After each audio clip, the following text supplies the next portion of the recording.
Right now, we're in the middle of a global pandemic. Tens of millions of Americans have lost their jobs. Millions of Americans currently stand at the risk of being evicted from their homes with nowhere else to go. But if you're a corporate CEO, your life has quite literally never been better.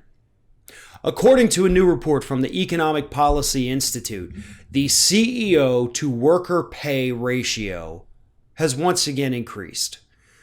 And as of the numbers from last year, 2019, the average CEO makes $320 for every $1 that their average worker makes.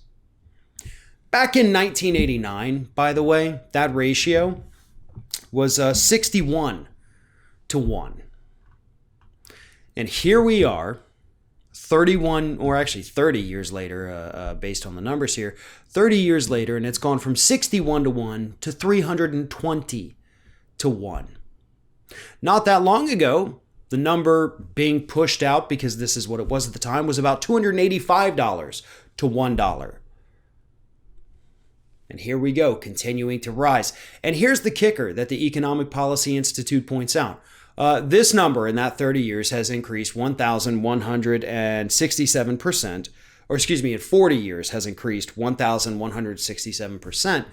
But at the same time, the gains made in the stock market have not increased by that much. They have increased, but certainly not enough to warrant this massive increase in CEO pay.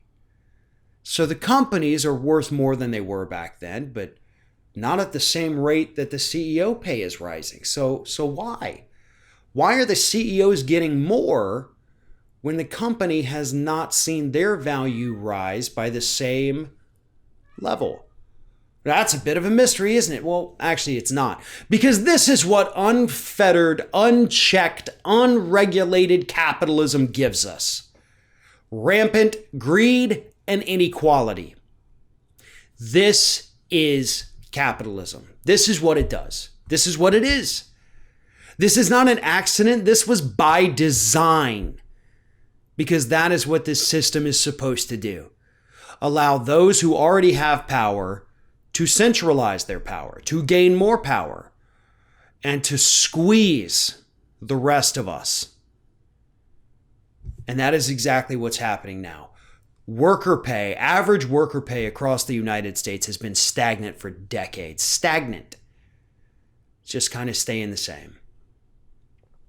CEO pay has never stopped going up.